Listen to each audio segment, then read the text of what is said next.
俺はリトルフェアリーを召喚。あれはさやかのカード。リトルフェアリー、そんなモンスター彼のデータの中にあったわ。データを元にした想定内のデュエルなどつまらんだろ。何？お前の言葉を借りればみんなを驚かせてこそエンタメ。予測不能のデュエルを楽しむがいい。リトルフェアリーは手札を1枚墓地に送ることでレベルを1つ上げる。俺が墓地に送るのはサイファーエトランゼ。そしてサイファーエトランゼが墓地に送られた時、デッキからランクアップマジックを手札に加える。俺はランクアップマジックサイファーアセンションを発動。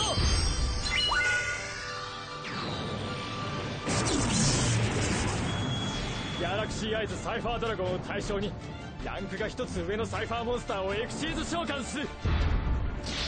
ランクアップエクシーズチェンジ。闇に輝くキング、常しえに変わらぬ光放ち未来を照らす道しるべとなる。コリジオランク9ネオギャラクシーアイズサイファードラゴン。ランク9。すごい。サイファーアセンションの効果でエクシーズ召喚したことで攻撃力は500アップする。攻撃力5000！なんて神々しいモンスターなんでしょう。俺はネオギャラクシーアイズサイファードラゴンのオーバーレイユニットを全て使いモンスター効果発動。サイファースーパープロジェクション。全ての相手モンスターの効果を無効にしコントロールを得る。そしてその全てをネオギャラクシーアイズサイファードラゴンにする。そんなものはただの故郷脅しだよ。その効果で奪い取ったモンスターはダイレクトアタックできないはず。つまり僕を攻撃できるのはもともといた2体だけ。たとえ攻撃力5000のネオギャラクシーアイスと800のリトルフェアリーでダイレクトアタックしても、僕はバブルガードナーのペンデュラム効果でダメージを半分にできる。だから俺のモンスターの攻撃を受けてもお前のライフはまだ残ると。その通り。それはどうかな。俺は手札から永続魔法サイファーインターフィアを発動。ネオギャラクシーアイズサイファードラゴンでダイレクトアタック。サイファーインターフィアは俺の場に同盟のサイファーモンスターが2体以上存在しバトルするとき、そのうちの1体の攻撃力を2倍にする。攻撃力1万。いけネオギャラクシーアイズ戦慄のサイファーストリーム。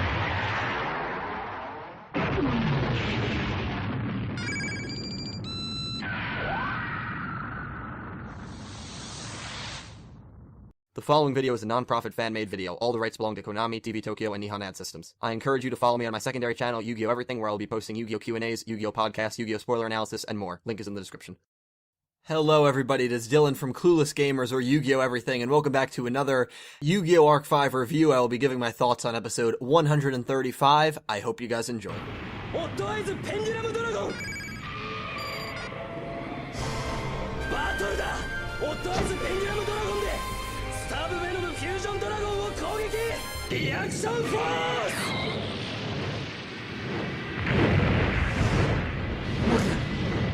ス。負ける。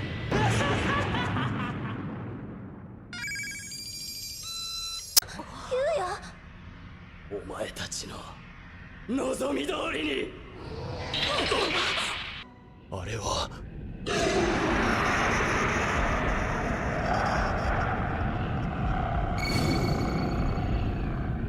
Well, some people are saying this is the best episode of Yu-Gi-Oh! Arc 5 ever. I don't know if I'd say that, but guys, I thought this was one hell of an episode. This duel was, you know, in theory, the duel, well, not in theory, the duel was really only 3 or 4 full turns.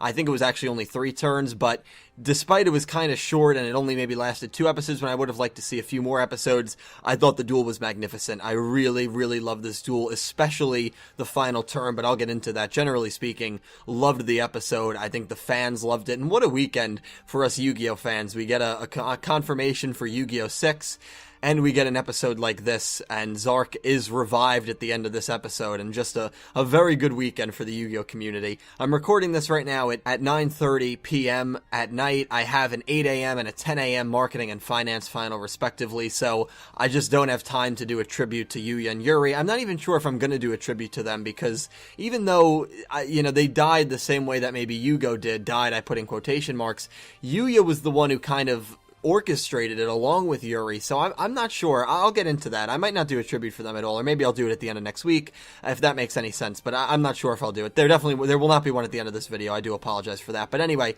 let me get into my thoughts, and hopefully you guys comment your thoughts on this episode and your expectations for the next few episodes down below. I really, really love this episode. It picks up right in the middle of Yuya Yuri. Yuri's got 3 dragons on his field, Yuya's got 1, and it goes to Leo, and Leo begins the dimensional integration. And what's very interesting here is there's a point where he's like, why hasn't Ray revived? Do you detect any life energy in the core? And the guys go, no, we don't detect anything. And I just wonder if this is maybe a side effect from rushing it. And there's, I really think there are going to be repercussions of it. Maybe Ray is not even, I don't think that's going to be the case where she doesn't show up, but Rayra makes an interesting comment where he's like, I can't even hear Ray's voice anymore. So I don't know what that's about. That could be because maybe they got closed off, this duel. They kind of get, I forget what Leo calls it, but he had like a trap set up where he could close them off in case the revival did happen, which we know it does happen. So I thought that was kind of interesting. What do you guys make of that? Maybe we shouldn't look too much into that, because I would be shocked if they didn't revive Ray and we didn't see the Bracelet Girls at all for the rest of the show, at least the Bracelet Girls in some form. But we get back to this duel. Yuya is really trying to resist, and there was one point where it looked like he was walking towards Yuri, and like he's stuttering on saying I something, and he goes, I set a trap card, and I was like, yeah, typical typical Yu-Gi-Oh right there to tease us like that. But goes back to Yuri. Yuri destroys Odd Eyes with Star Venom, then he attacks directly with Clear Wing. Yuya tries to activate an action magic, but you have to remember, Zark is an entertainment duelist, so whatever Yuya is going to do, and in every aspect of this duel, whenever Yuya got an action magic, it happened twice in this episode, Yuri got an action magic to negate that action magic. So he does it here. Yuya takes a direct hit from Clear Wing. He goes to attack with Dark Rebellion. I think that would have been actually pretty dark symbolism right there if Yugo and Yuto's monsters were the one that destroyed and finished off Yuya. I thought that would have been pretty interesting, but Yuya was able to negate it by sending Smile World to the graveyard, and the hesitation there, and the voice acting that followed, the emotion that Yuya portrayed in the voice acting, and I've been praising Ono a lot recently. Magnificent voice acting, I thought that was a powerful scene right before we cut to commercial. You can really feel how horrible Yuya felt for just doing that, and even the symbolism there when it showed Yuya inside his mind. And this is a normal Yuya at this point, not a Yuya in Berserk mode or trying to fight off Berserk mode with red eyes. And Yusho kind of turns and gives him not a dirty look, but a disappointed look, and starts walking away. Now, whether that is actually how Yusho felt, I doubt it. I'm sure it's just probably Yuya maybe overreacting to the situation, but with the state of mind that he's in, any little overreaction can set him overboard. So I like that a lot. I liked how they showed even the inner parts of Yuya's mind right there after he got rid of the Smile World card to activate a trap, which he didn't have a choice. He had to activate this trap. Otherwise, Dark Rebellion attacks and he loses the duel. And so he's really sinking into despair. And Akiba Reiji, I thought, had a very good role. I like what he did in this episode, where if it wasn't for him, you could argue that Yuya might have not even been able to finish this duel. He might have been forced to sink into darkness. He might have been forced to give in to the darkness and give in to Yuri and give in to Zark. But Akiba Reiji, good character development from him here. I just wish he dueled a little more, but the fact that he was able to, stand up for Yuya and just say, look, you have to keep going. Yusho is still supporting you. You're the one who created pendulum summoning. You have to win at all costs. And the way that this episode twisted those words of you have to focus on winning was magnificent, because that is what Zark is all about. And as a viewer, I didn't even realize that until Zark was reborn within Yuya pretty much, and Yuya said, I won at all costs, just like you guys wanted me to.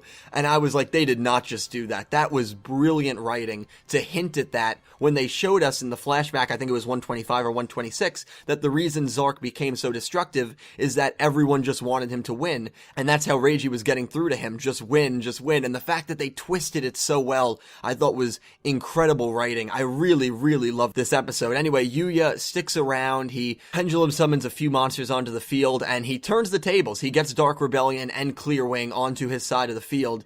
And even at this point, I'm going to be 100% honest with you guys. I thought Yuya was going to win, but I was a lot more hesitant than a lot of people. And I'm not going to lie and say, oh, I knew Yuya would win. And I'm not going to lie about this. At this point of the duel, I really thought Yuri was going to win. I watched it live at 4:30 a.m. and then I watched it subbed just recently. And I really thought Yuri was going to win when I was watching it live because he had 2 face downs. And even though Yuya got the 2 dragons on his field, I'm like, yeah, but you know what? Yuri has 2 face downs. He uses the 1 face down. Yuya is able to get around it. I think he used the face down to summon a monster, and Yuya was able to get around it with the effects and all that stuff. And then Yuri, the crazy face, comes out and he uses his final trap card, and Yuya, and I have to say, the music in this final turn, back and forth, when Yuya had the upper hand, when Yuri had the upper hand, back to Yuya, back to Yuri, the music was incredible. But at the point where, Edo and Reiji, who are watching on, are just like, Yugo's with him, Yuto's with him, they're all getting behind Yuya, they're all gonna win together, and Yuri still had that trap card left. I'm like, Yuri's gonna win. At this point, I'm not gonna lie, I really thought Yuri was gonna win. So just the surprise factor there, from my perspective, going into the duel, I thought Yuya would win. Again, of course I was not convinced as some people were, but Yuya won, and the second that Yuri's face kind of turned a little sour, not sour, but like, the crazy face kind of got more sane, and the swing pendulum music hit when Yuya called the battle and Odd Eyes. I've watched that scene like 7 times already in the last hour alone. I love that scene, and the music fits so perfectly well. And as the attack is going through, they just show Yuri, and Yuri just goes, am I losing? Because the guy's never lost a duel, and he gets hit with the attack, and he loses. And I loved it. I loved the ending of this duel. It kind of caught me off guard because middle of the duel, I really did believe Yuri was going to win. So, but again, the summary that said Reiji and the others who believed Yuya's dueling would bring smiles to the world, I guess that summary did reign through. And another part of the summary of the spoilers for 135 to 138, or 134 to 137, excuse me, was Zark, who blames Yuya's friends for letting him revive, and we could see that at the end. Yuya's walking towards Yuri, and they're like, oh, thank God you defeated Yuri, man, and Yuya just turns, and he's like, I won because that's what you guys expected from me. He's got the veins on his face, this crazy look in his eyes, and you realize, like, holy crap, Yuya has lost it, and you see Astrograph Magician, he calls out a chant to Astrograph, and they become one. And at the end of this episode, we see all the crew running out, and we see Supreme King Dragon Zark in his massive dragon form, revived, and that is the end of the episode, left on a crazy, brutal cliffhanger. But for Christmas, we are going to see Zark in action. And my lord, my lord, just I just loved this episode, I really did. Let me know down below what you guys thought of it. I'm going to show you the preview in a couple minutes. There's some other things I want to say. I liked when Yuri was defeated, and Yuri basically said, if I had to lose to anyone, I'm glad I lost to you, because you are me. And I'm not sure if that was Yuri talking or Zark talking, because this whole duel I've kind of more felt that Zark is more possessing Yuri. Now, Yuri accepts the darkness, and that's why he doesn't feel pain when the dragons are on the field, because Yuri, I'm not trying to take anything away from his character, I feel like he is sadistic, and maybe you could even view it as the viewer that this is Yuri, that this is no influence of Zark. But I kind of more believe that Zark is more influential than people might realize or people might tend to think. So I don't know at the end of this duel when Yuri was lying on the floor if Yuri was the one speaking, but I kind of felt like it was more Yuri speaking. And then Yuya just turns on everyone, and my goodness, what an episode. I cannot wait for next week's episodes. I'm going to show you the preview because there is something that I want to go over in the preview, and I'll probably talk more about the preview than I normally do, but here's the preview for our Christmas Day episode 136. 我こそはザーク。今ここに復活する。答えろ、ユウヤをどうした。お前がユウヤを操っているのか。これこそが我の本来の姿。榊優也は我が復活を果たすための分身。刮目せよ、比類なき我が力。しかと思い知るがいい。次回遊戯王アーク5覇王竜君臨。お楽しみはこれからだ。 So we have all the dimensions clearly merged, and everyone is watching on in horror as Zark is destroying the city, and I always do my cast list analysis on Yu-Gi-Oh! Everything, and we have characters like Yuzu's dad, who we see Shuzo in the preview here. And I would love to see what Yuya's mom's reaction would be to this, right? Because you have to figure she's probably going to be watching at some point. So what would Yuya's mom think? That could be a powerful scene. We'll also have Himika speaking in the next episode, even though she wasn't in the preview. So that'll be interesting to see if she knows anything more than she's maybe leading on in the beginning, or if she's just like, or maybe what I mean by that is that she knows this is her husband's doing. That'll be interesting to see her reaction. But I think what everyone's going crazy about is this image that was released. This is the creature, the dragon zombie creature of Yuya that we see at the end of 136. We don't see the face, but or the end of the 136 preview. But this is the creature that's going to duel Edo and Sora. Look at these pictures. This looks nothing like the guy we got in the flashback. Looks nothing like him. So what I believe is maybe this is the middle stage from transforming from the dragon to the main entertainment duelist. Maybe the main entertainment duelist is the good version of Zark, and this is the more corrupt version of Zark. Another interesting concept that I saw was thrown around by a few different people is maybe Yuya will duel Edo and Sora. Maybe when Shun and Kaito duel, Yuto will duel them, like a zombified version of Yuto.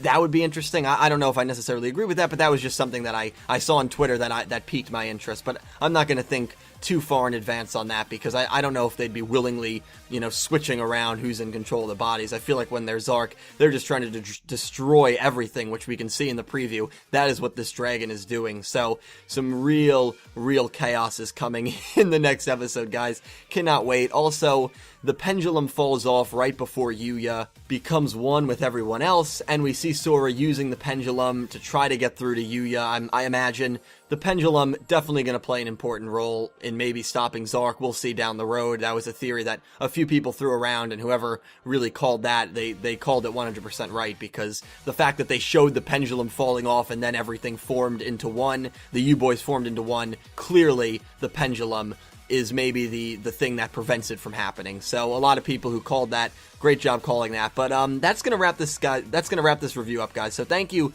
so much for watching. What a weekend for us Yu-Gi-Oh fans. Great episode. Yu-Gi-Oh 6 confirmed. And if any more information comes up on Yu-Gi-Oh 6, I'll be posting it on Yu-Gi-Oh Everything. Don't forget to check me out over there. Link is in the description. As always, support is amazing. Thank you guys so much for watching. Comment down below what you thought of 135, what you want to see in 136. I hope you have a great day, everyone. Thank you for watching.